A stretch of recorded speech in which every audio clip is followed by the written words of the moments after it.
हे पार्थ, इस युद्ध भूमि की मध्य रेखा पर खड़े होकर तुम्हारी दृष्टि पर मोह का पर्दा पड़ गया है।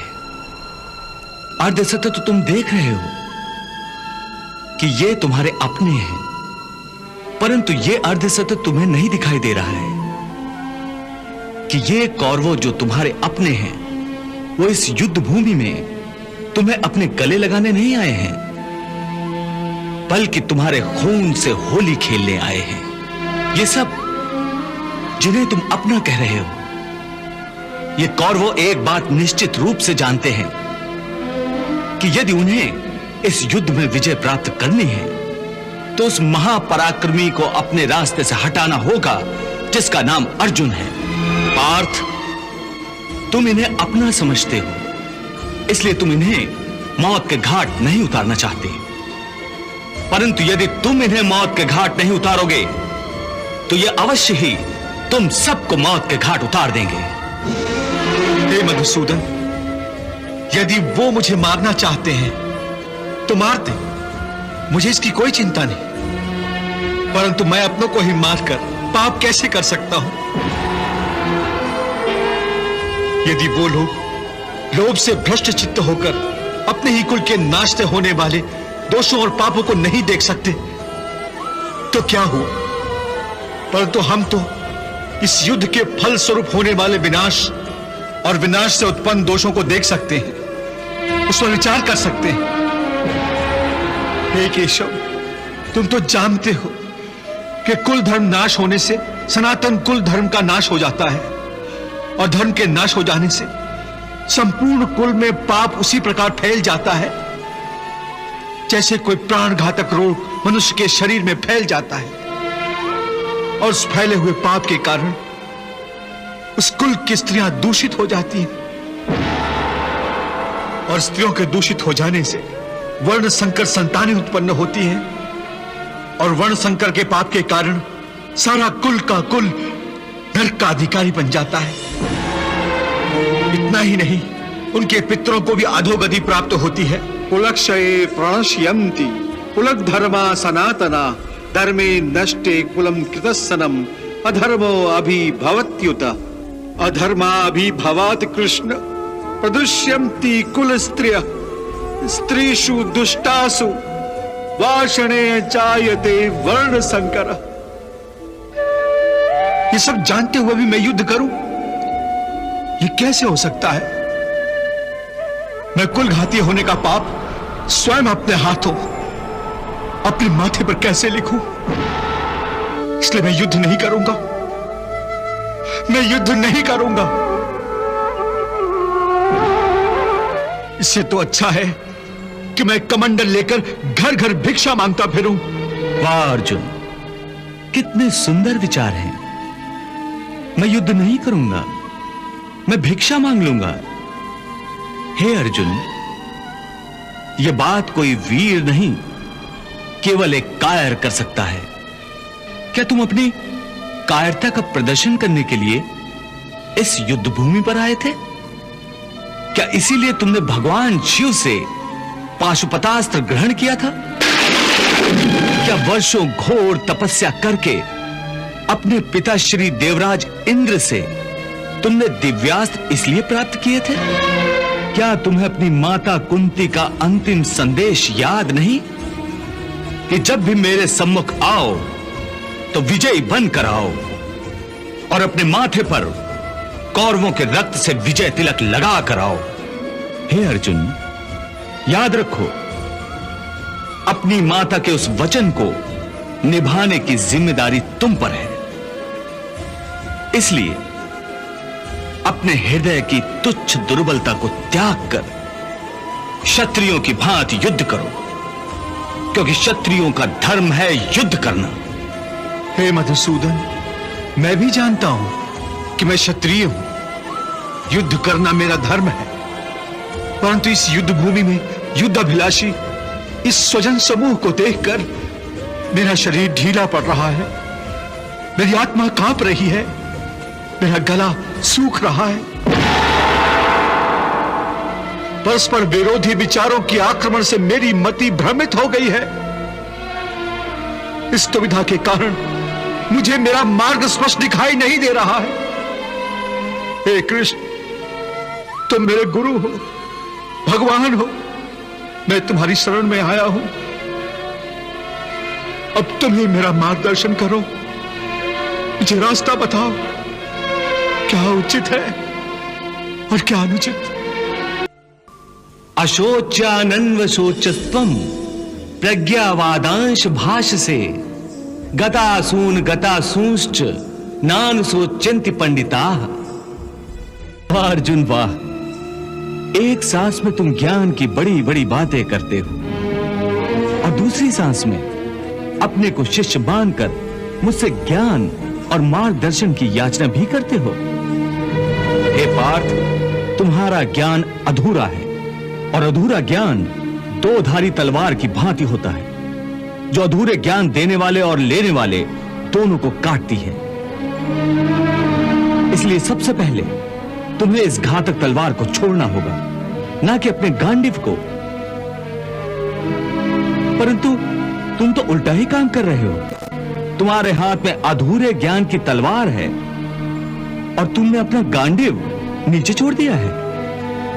हे केशव, मैं क्या करूं? मेरा मन और मस्तिष्क उस धर्म कांटे की भांति डोल रहा है, जिसके दोनों पलड़ों में बराबर बराबर मात्रा में ज्ञान और अज्ञान दोनों रखा हुआ है। इसी दोराहे पर खड़ा हुआ मैं आपकी शरण में आया हूं। मुझे एक गुरु की भांति रास्ता दिखाओ माधव, रास्ता दिखाओ। हे अर्जुन, तुम इस समय ना केवल इस युद्ध भूमि की मध्य रेखा पर खड़े हो, बल्कि तुम्हारी बुद्धि भी जीवन और मृत्यु की मध्य रेखा पर अटकी हुई है। इसलिए तुम अपने कर्तव्य और अपने धर्म से भाग रहे हो। परंतु अपने कर्तव्य से यूं मुंह मोड़ने से या इस युद्ध से विचलित होने से विधि का विधान नहीं बदलेगा, क्योंकि विधाता का निर्णय अटल और अचूक है। तुम क्या समझते हो, तुम्हारे नहीं मारने से ये सब नहीं मरेंगे? नहीं अर्जुन, नहीं। तुम इन्हें नहीं मारोगे तब भी ये मरेंगे, क्योंकि इनके प्रारब्ध ने इनकी मृत्यु का समय, दिन और क्षण तो पहले से ही निश्चित कर दिया है। उसी विधान के अनुसार मैं तो इन्हें पहले ही मार चुका हूं। तुम तो केवल माध्यम मात्र हो। तुम्हारे माध्यम से मैं इन सब का वध करना चाहता हूं। तुम इसे अपना कर्तव्य समझो या प्रारब्ध, तुम्हें इन सब का वध करना ही है। मैं क्या करूं मधुसूदन? अपने मन को कैसे मारूं? अपनी भावनाओं को अपने ही पैरों तले कैसे रौंद डालूं? बताओ मधुसूदन, मैं क्या करूं? हे पार्थ, धर्म के रास्ते से हटाने वाली भावनाओं का त्याग करो। भावनाओं के समुद्र में डोलने के बदले तैरना सीखो। तुम तो एक कीर्तिमान पुरुष हो। अपनी निर्बलता का यूं प्रदर्शन करके तुम अपनी कीर्ति को नष्ट मत करो।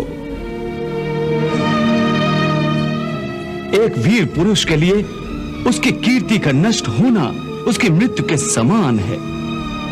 इसलिए युद्ध करो पार्थ, युद्ध, और अपनी कीर्ति, अपने कर्तव्य और अपने धर्म की रक्षा करो। अकीर्तिम चापि भूतानि कथयिष्यन्ति ते व्याम संभावितस्य चा कीर्तिर मरणात् अतिरिच्यते। इस धर्म युद्ध में यदि तुम मारे भी गए तो तुम्हें वीर गति प्राप्त होगी। तुम मर कर भी अमर कहलाओगे। इसलिए युद्ध करो। हतो वा प्राप्स्यसि स्वर्गम जित्वा वा भोक्ष्यसे महीम तस्माद् उत्तिष्ठ कौन्तेय युद्धाय कृत निश्चय। हे वासुदेव, तुम तो जानते हो कि मुझे अपनी मृत्यु की चिंता तिल भर भी नहीं है।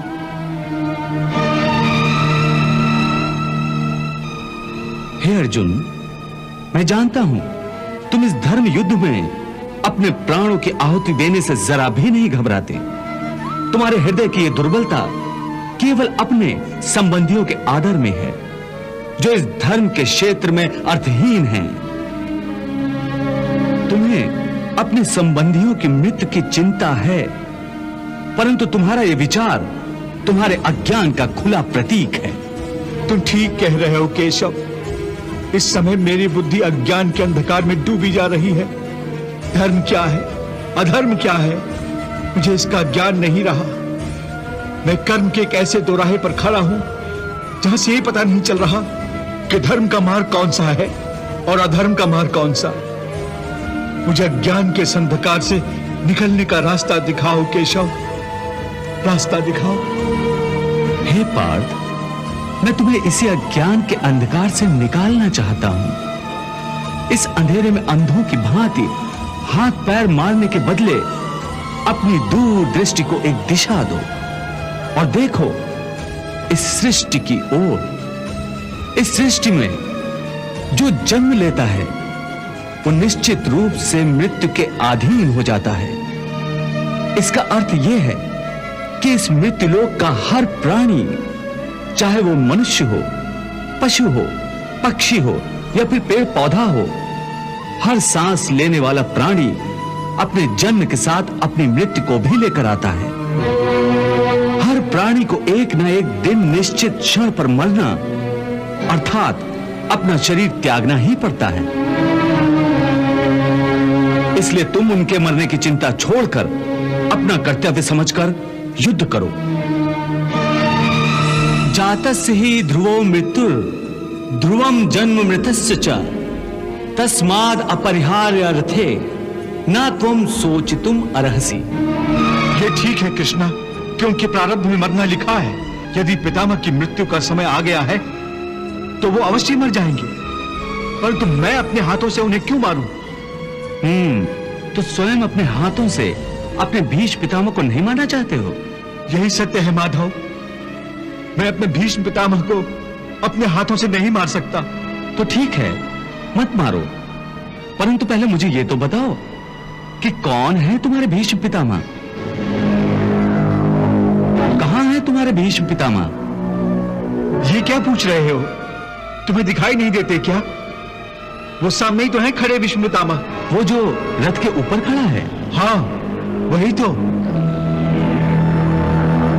पर वो जो रथ के ऊपर खड़ा दिखाई दे रहा है पार्थ, वो तो केवल भीष्म पितामह का शरीर है। मैं पूछता हूं असली भीष्म पितामह कौन है, कहां है? हे कृष्णा, तुम्हारी बात मेरी समझ में नहीं आ रही है। वो जो दिख रहा है वो भीष्म पितामह नहीं है, केवल शरीर है। इसका अर्थ है कि भीष्म पितामह कोई और है। अवश्य, यही तुम्हें समझा रहा हूं मैं। देखो ध्यान से, देखो उस शरीर में जो प्रकाश है जिसे आत्मा कहते हैं, मैं तुम्हें दिव्य चक्षु प्रदान करता हूं।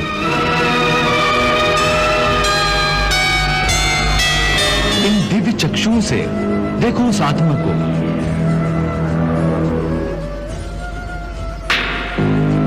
जो शरीर के अंदर आत्मा है, जो प्रकाश है, वही है असली भीष्म पितामह।